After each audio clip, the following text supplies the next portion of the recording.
Great. So we have a bunch of questions. We have a few comments also in the chat section, which I'm not going to read out, but have a look. They're really useful observations and interesting observations from Liz and Mercy in particular. The first question I want to ask the panelists is, what are your suggestions for more accurately assessing the money laundering and terrorist financing risks in the countries you work in? So essentially, which sectors would you consider highest risk and why? And can I start with Victoria for that? And then we'll go to Agneti and Chiludo. Okay, so that question is determined by evidence. It's not enough to say a sector is at risk. There are procedures recommendation one, countries are supposed to understand the nature of the risk in their country and make sure that they are allocating resources that are commensurate with those risks. And those measures also need to be proportionate. So countries undertake what is called a national risk assessment. And that national risk assessment reveals, it usually scans all the sectors in the country, financial, non-financial institutions, different sectors from insurance to banking to real estate and all of that. And only that exercise can clearly or precisely give an indication of which sector is at risk of money laundering. But there's evidence from different jurisdictions that the nonprofit sector, has low risk, and not just having low risk, but also that the sector is different from other sectors. The participants, the subsets of organizations working within the civil society sector, they vary and also exposed to different risk spectrums. So that means that is why it is recommended that a sector you have a standalone risk assessment so that you be able to extrapolate those risks according to that apply to different subsets and make sure that regulations are applied specifically to those particular types of NPOs that are at risk. FATF has given some guidance on, based on our risk assessments across the country that they've seen. They have identified that location could increase the vulnerability of a civil society organization. For instance, organizations operating in conflict settings or involved in importation of goods or humanitarian activities. Those organizations, it could increase the nature of their operations, could increase their vulnerability to terrorism, finance, and abuse. So these are some of the indicators that I place. But in terms of which sector, it is an evidence-based, question, and I can't make that determination without going through those procedures. Yeah, thank you very much. Agneti, do you have anything to add to the comprehensive response that Victoria has given? No, absolutely. She took the words right out of my mouth. But I think what's even more important is the sort of action that follows after there's evidence to suggest that a particular sector or a particular group is targeted or at risk of suppression, or in the case where I'm more specific, of human rights abuses.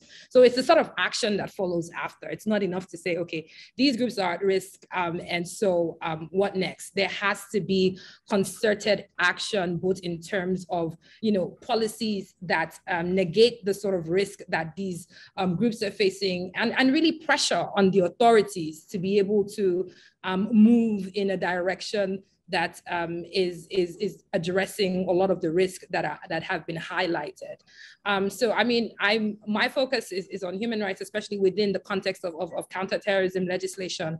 So I would say that we've identified this risk in this particular area.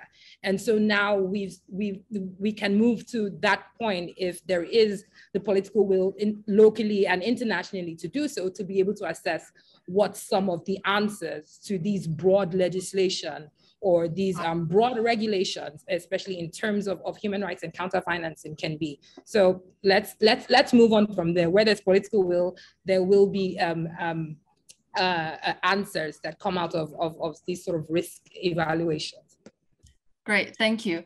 I have a specific question that's been asked for Choludo. So would you say that Ugandan compliance issues are a result of exposure to risk or its inability to tick FATF boxes?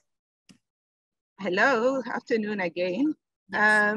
Like you were asking me that if Uganda is at risk due to, if I can hear you clearly?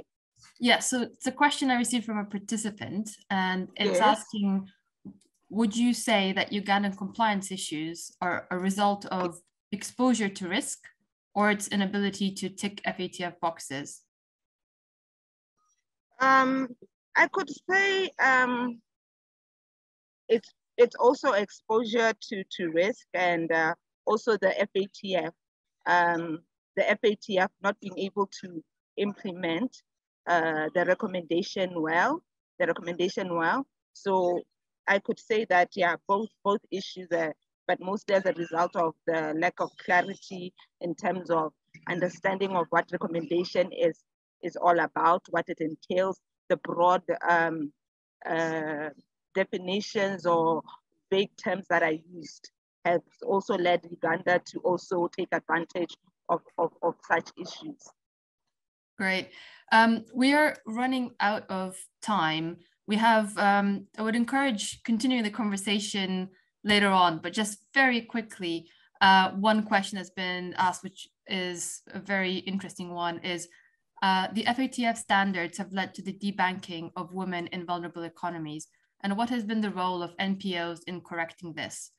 That was specifically asked for Victoria, but I think we can have all panelists reflect on that. Have the NPOs taken a role in addressing the debanking of women in vulnerable economies? And any concluding final remarks you'd want to make? So starting with Victoria. Yeah, I think civil society groups have contributed in a lot of pushback. I did mention some of them in my presentation. There was evidence from civil society that inspired the government to retrace its steps and now conducting a national risk assessment. It was civil society, a sectoral response. Another thing is some policy reforms are happening. I remember last week, the Senate conducted a hearing on certain provisions of the Companies and Allied Matters Act. And I know that the initial response of the Corporate Affairs Commission then was that some of those provisions were necessary to combat terrorism or misuse of NPOs for money laundering and terrorism financing. And last week, the Senate is now reconsidering that stand. Again, that is another evidence of civil society pushing back, disagreeing with the contents or provisions of statutory frameworks that impose restrictions or that have the potential to disrupt legitimate operations of civil society organizations. So these are some of the ways that society have pushed back. We didn't have enough time to talk about how these measures are resulting in exclusion, de-risking, also including for having some implication on financial inclusion for women. But these are some of big issues. But I think progress has been slow, but there is progress that has been made over time in the last few years. And it's for the next session, I think, or for the next program. I think there's so much to discuss, but there's so much to discuss. But thank you. Let me leave it here. A few final thoughts from Choludo and then Anyeti, and then we will go on to the next session. So Choludo, yes, anything you want to add? Definitely. I feel like the engagement of women rights organizations, it's limited by the state in terms of by the state and also banks, in terms of understanding also to try and understand the gender dimension of issues of terrorism, for them to also appreciate what they do, so that when they conduct the risk assessments or issues of these customer due diligence requirement that they have in place, is to also appreciate from them that deal with the community on what their understanding is. So the engagement of women rights organizations it's very important because, you know, like they say that, you know, women in terms of information, in terms of access, people going to them for information, rehabilitation purposes, they are mostly at the forefront of such issues. So, so involving them also in terms of understanding issues of counterterrorism, it's very important in Uganda and various countries. Great, thank you very much. And Anyeti, final thoughts?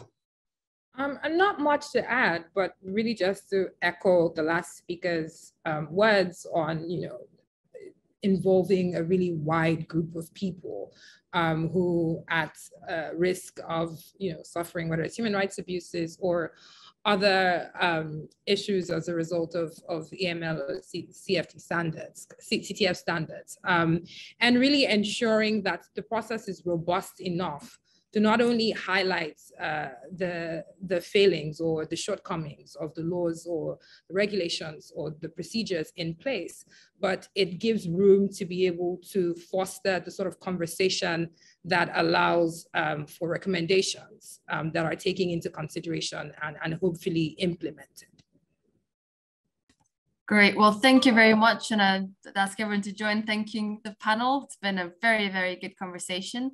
And I'm sure there'll be continuations of that in smaller groups later on. So thank you very much, and passing on to the next panel then.